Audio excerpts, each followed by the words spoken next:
اللہ کے نبی صلی اللہ علیہ وسلم نے فرمایا، شیطان مومن سے اس وقت تک خوف زدہ رہتا ہے جب تک وہ وقت کی پابندی کے ساتھ نماز پڑھتا رہے، لیکن جس وقت وہ انہیں یعنی نمازوں کو ضائع کرنے لگتا ہے تو شیطان کو جرأت ملتی ہے اور وہ اسے کبیرہ گناہوں میں مبتلا کرتا ہے۔ جو چاہے کہ لوگوں میں سب سے زیادہ طاقتور ہو تو وہ خدا پر بھروسہ رکھے۔ پرہیزگار شخص کی 2 رکعت نماز لاپرواہ شخص کی 1000 رکعتوں سے افضل ہے۔ صرف گناہوں سے پاکیزگی میں ہی پرہیزگاری ہے۔ جسے 3 خوبیاں عطا ہو جائیں وہ 3 چیزوں کو حاصل کر لیتا ہے۔ جو کچھ ملے اس پر راضی رہے، جو کچھ لوگوں کے پاس ہے اس سے امید نہ رکھے، بے مقصد چیزوں کو چھوڑ دے۔ اللہ تعالیٰ قرآن مجید میں ارشاد فرماتا ہے، جنہوں نے نیکی کی ہے ان کے لیے نیکی ہے، اور مزید بھی ان کے چہروں پر نہ سیاہ دھبا ہوگا اور نہ ذلت کے آثار۔ یہ جنت والے ہیں جو اس میں ہمیشہ رہیں گے۔ جو شخص محبت، خوف، شہوت اور غصے کے موقع پر اپنے نفس پر قابو رکھے تو اللہ تعالیٰ اس کے جسم کو جہنم کی آگ پر حرام کر دے گا۔ اگر چاہتے ہو کہ تمہاری عزت کی جائے تو نرمی سے پیش آؤ، اور اگر ذلیل ہونا چاہتے ہو تو سختی کرو۔ صدقے کے ذریعے اپنے مریضوں کی دوا کیا کرو۔ وہ لوگ جو لوگوں کی تعریف حد سے زیادہ کرتے ہیں ان کے منہ پر خاک ڈالو۔ نیک اعمال کرنے میں جلدی کرو، ایسے بڑھاپے سے پہلے جو عقل کو کھو دینے والا ہے۔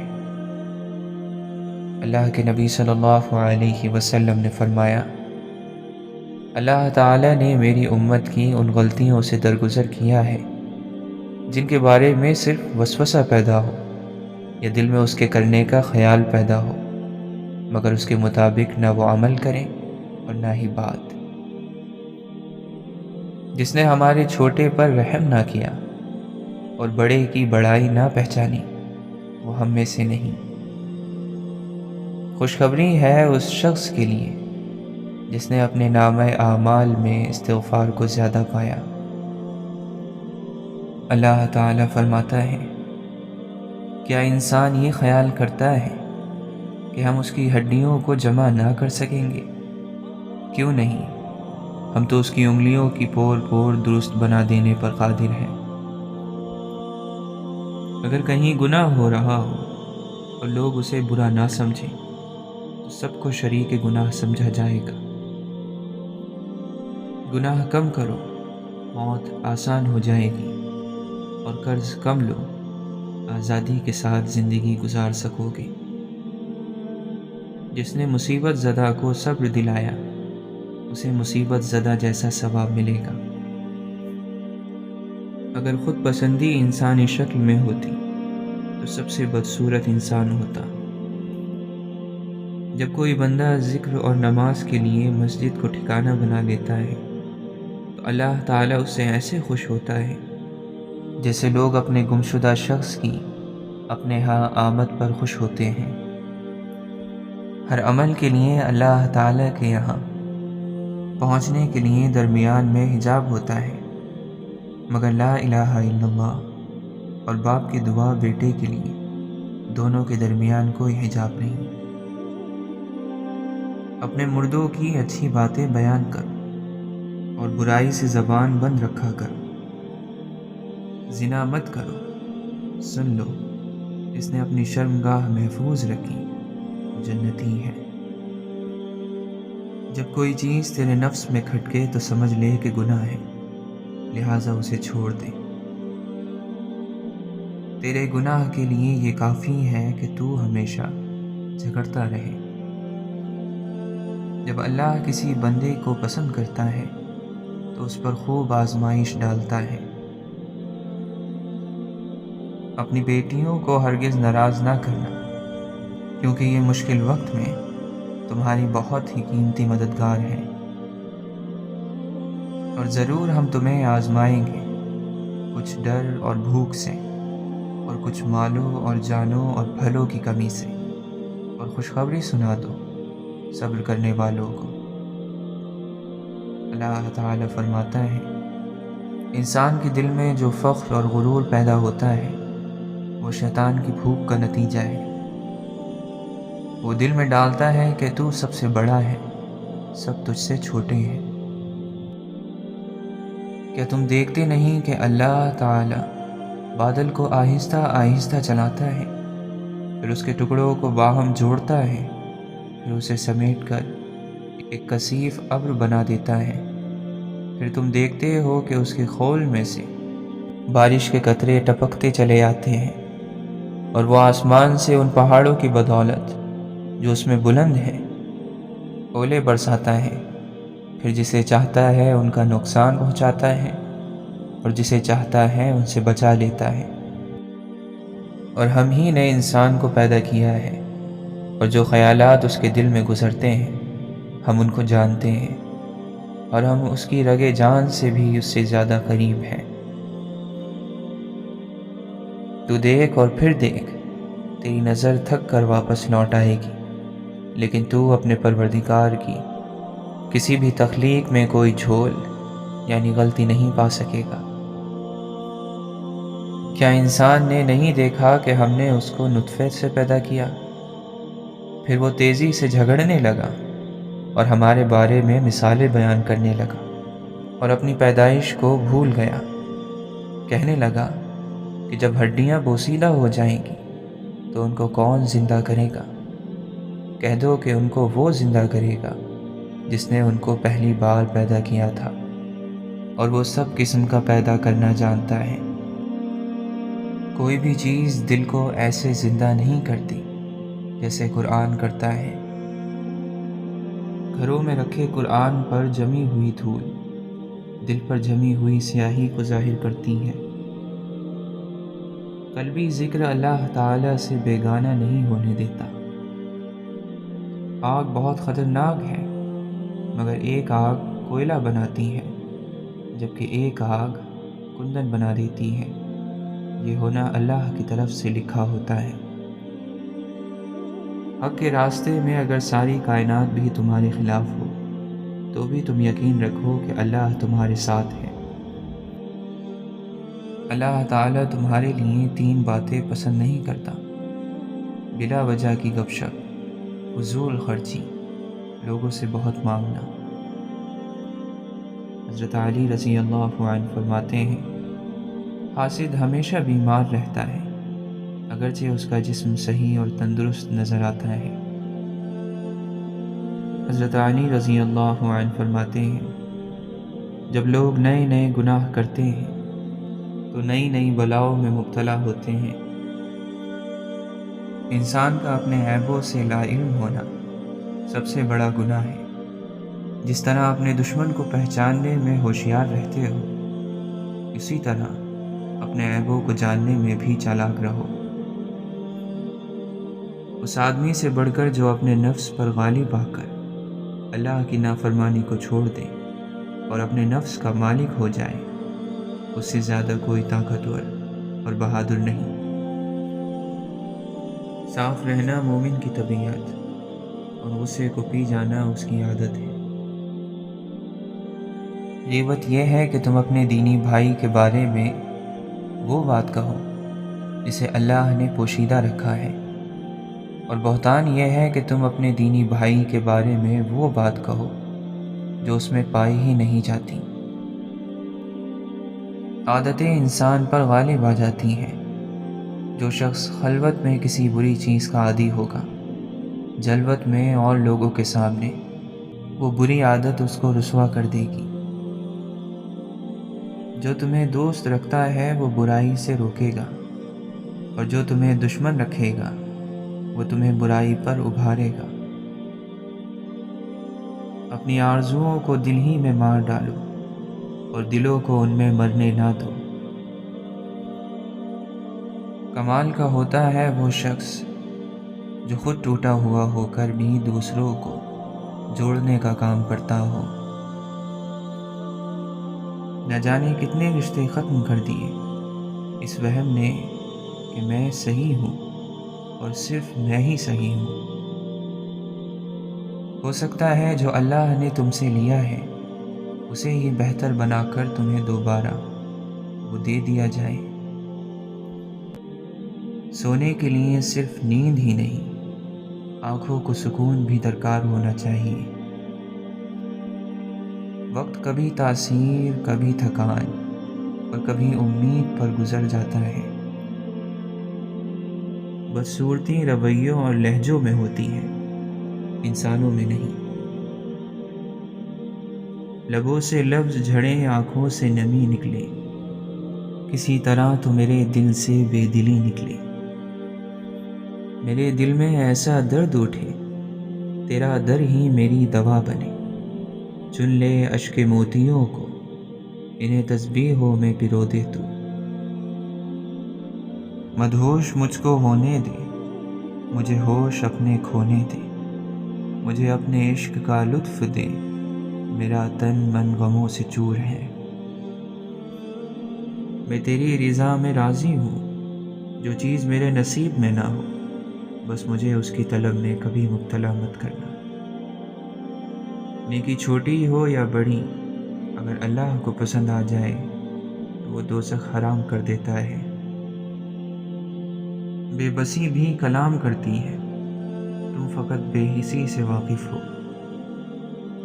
ایسی تلاش و تجسس میں کھو گیا ہوں میں، اگر ہوں تو کیوں، جو ہوں تو کیا ہوں میں۔ وہ تو یعقوب تھے، روئے تھے جو 40 برس، ہم تو ایک رات میں تھک ہار کے سو جاتے ہیں۔ اپنی آغوش میں پالے ہیں پیغمبر اس نے، باعث فخر ہے عورت کے لیے ماں ہونا۔ اس قدر حساس ہونا موت ہے انسان کی، زندہ رہنے کے لیے کچھ بے حسی درکار ہے۔ ہم تیرے ہجر میں یوں زرد ہوئے جاتے ہیں، لوگ تکتے ہیں تو ہم درد ہوئے جاتے ہیں۔ عذاب قید نہیں، بندش نماز نہیں، ہمارے پاس تو ہجرت کا بھی جواز نہیں۔ یوں اہل طلب میں تھے مفادات کے 100 رنگ، 100 رنگ کی ایک بات اور ایک بات کے 100 رنگ۔ دانائی صرف انکسار ہے، معصومیت ہے، شفافیت ہے۔ جس کی انا زندہ ہے وہ معلم نہیں، جس کا غرور سر بلند ہے وہ طالب نہیں۔ جو اپنی بڑائی میں مبتلا رہتا ہے وہ بارگاہ الہی میں مطلوب نہیں رہتا۔ تمہاری عزت کا مول یہ ہے کہ تم اسے کسی کی زبان سے نہ باندھو۔ تمہاری قدر و قیمت تم خود طے کرو، لوگوں کی زبان کے ساتھ اسے مت باندھو کہ یہاں کسی نے زبان کھول کر چند الفاظ تمہارے خلاف کہیں، یہاں تم ان کی باتوں کی وجہ سے خود کو اداسیوں کی گہرائیوں میں لے گئے۔ عقل مند بنو۔ آدھی سے زیادہ دنیا میں تباہی پھیلا کر اور لوگوں کو ذہنی بیمار کرنے کے بعد اگر آپ چلے ہیں خدا کو یا رحمان پکارنے تو جائیں کر کے دیکھ لیں۔ ہمارا نصیب انسانوں کے ہاتھوں میں نہیں ہے، اور یہ بھی اللہ کے احسانوں میں سے ایک احسان ہے۔ اگر آپ اللہ کے لیے وقت نہیں نکالیں گے تو آپ کی زندگی کے ہر شعبے سے برکت ختم ہونے لگتی ہے، پھر کچھ بھی کر کے سکون نہیں ملتا۔ آپ کے پسندیدہ کام بھی بوجھ بن جاتے ہیں۔ اس رب کی یاد ہماری زندگی میں سانس کا کردار ادا کرتی ہے، اور سانس، اس کے بغیر زندہ رہنا ممکن ہی نہیں۔ ایک لمبی سانس لیں، کھلی ہوا میں چہل قدمی کریں، اللہ کے ساتھ وقت گزاریں، اس کی محبت کو محسوس کریں، اس کی رحمتوں کو محسوس کریں۔ چھوڑیں دنیا کی چیزوں کے پیچھے بھاگنا، بس اللہ کی محبت میں اس قدر کھو جائیں کہ اس کے علاوہ آپ کو کچھ دکھائی ہی نہ دے۔ زندگی میں ایسے لمحے بہت کم لوگوں کو نصیب ہوتے ہیں جو اللہ سے باتیں کرتے کرتے گزر جاتے ہیں۔ جواب بھلے ہی نہیں مل رہا ہوتا، لیکن یہ دل ہے، یہ بتا دیتا ہے۔ جب اللہ ہماری طرف متوجہ ہوتا ہے، اس وقت دل بہت پرسکون رہتا ہے، بہت زیادہ پرسکون۔ ایک عام سی بات بھی اللہ کو بتاتے وقت آنکھوں سے آنسو آنے لگتے ہیں۔ ایسا محسوس ہوتا ہے کہ اللہ سن رہا ہے، اللہ ہمیں دیکھ رہا ہے، اور بے شک وہ سن بھی رہا ہوتا ہے اور دیکھ بھی رہا ہوتا ہے اپنے بندے کا تڑپنا۔ کچھ بھی پریشان کرے تو دعا مانگا کرو، کیونکہ دعائیں اپنا راستہ بنا کر اللہ تک پہنچ ہی جایا کرتی ہیں۔ کبھی کبھی ہمارا صبر، ہمارا انتظار ہمیں بہت وسوسوں میں ڈال دیتا ہے۔ ہمیں لگتا ہے کہ ہمارے ارد گرد رہنے والوں کو ان کے حصے کی خوشیاں مل رہی ہیں، اور ہم بس صرف تماشائی بن کر اپنی بے بسی کا تماشا دیکھ رہے ہیں۔ شاید ہمارے نصیب میں کوئی خوشی ہے ہی نہیں، لیکن یہ محض ہماری مختصر سی سوچ ہی ہے، کیونکہ اللہ کی رحمت کا تو کوئی حساب ہی نہیں۔ اللہ بہتر جانتا ہے کہ ہمیں کون سی خوشی کب دینی ہے اور کتنے صبر کے بعد دینی ہے۔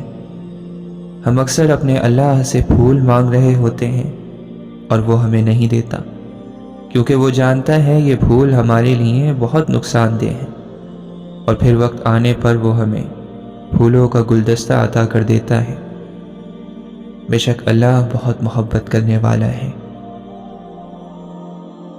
اللہ تعالیٰ کو بھی ہم سے یہی مطلوب ہے کہ ہم اسے یاد کریں، ہم اس سے محبت کریں، ہم اسے بار بار آواز دیں، اس کے پاس جائیں۔ مگر مسئلہ یہ ہے، ہم انسان اس کے پاس جاتے ہی تب ہیں جب دنیا ہمیں توڑ چکی ہوتی ہے، جب ہمارے اوپر کوئی مشکل ہوتی ہے۔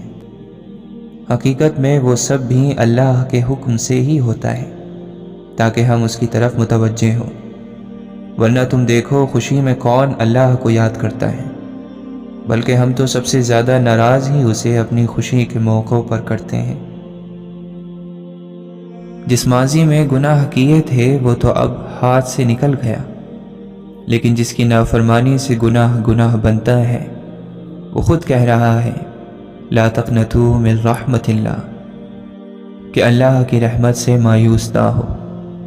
اور پھر الفاظ ندامت اور الفاظ رجوع استغفار کی صورت میں بھی خود ہی بتا دیے کہ انہیں فوراً زمانہ حال کی چلتی سانسوں میں کہہ دو، تاکہ تمہارا وہ مستقبل جو فی الحال اگر باقی ہے تو وہ تو کم سے کم پاک ہو جائے، وہ بھی گناہ سے آلودہ نہ ہو۔ انسان بے سکون اب اس لیے بھی ہے کہ اللہ سے فاصلے بڑھ گئے ہیں۔ عمل کا صحیح ہونا علم کے صحیح ہونے پر منحصر ہے۔ جب انسان حقیقت کا یقین پا لیتا ہے تو وہ بے یقینی کی کیفیت سے نکل آتا ہے۔ انسان اور اس کی روح کو کوئی چیز اتنا فائدہ اور ایسی خوشی نہیں دے سکتی جتنا یقین دیتا ہے۔ جب انسان یقین کھو دیتا ہے تو دراصل وہ سب کچھ کھو دیتا ہے۔ آزمائش بہت سے نقاب الٹ دیتی ہے، کہیں پارسائی کا، کہیں صبر کا، اور کہیں انسانی ہمدردی کا، کہیں اچھے اخلاق کا۔ کھوٹے کو کھرے سے الگ کرنے کا قدرت کا آزمودہ طریقہ یہی ہے۔ اتنا تو حوصلہ میرے جذبوں کو دے خدا، میں تلخی حیات کا شکوہ نہ کر سکوں۔ شبنم کی طرح گر کے خاموش ہی رہوں، خوشبو کی طرح درد کا چرچا نہ کروں۔ کبھی ممکن کبھی نہیں ممکن، ہر گھڑی خوشی نہیں ممکن۔ ہم نے یہ زندگی سے سیکھا ہے، سب ہے ممکن، سبھی نہیں ممکن۔ بعض اوقات سفر آپ کو ایسی شاہراہ پر لے جاتا ہے جو نقشے پر موجود نہیں ہوتی۔ چہرے کتاب کی طرح ہوتے ہیں، اور مزاج اس کے اوراق ایک ایک صفحہ نئی نئی داستان لیے ہوتا ہے۔ نہ سمجھنے والے نہ سمجھو کو بآسانی سمجھایا جا سکتا ہے، لیکن غلط سمجھنے والوں کو بالکل بھی نہیں سمجھایا جا سکتا۔ ہمیں صرف بولنا سکھایا جاتا ہے، حالانکہ سننا تو بولنے سے کہیں زیادہ ضروری ہے۔ زندگی بڑی انوکھی ہے، کبھی گلزار سی، کبھی بیزار سی، کچھ تلخیاں، کچھ رویے، کچھ دن، کچھ لمحے ہمیشہ یاد رہتے ہیں۔ انسان بہت ہی سخت جان چیز ہے، جس بات کا تصور بھی برداشت نہیں کر سکتا، جب وہ حقیقت بن کر ٹوٹ پڑتی ہے تو چپ چاپ برداشت کر لیتا ہے۔ حق اور حقیقت کو تلاش کرنا پڑتا ہے، افواہیں تو گھر بیٹھے آپ تک پہنچ جاتی ہیں۔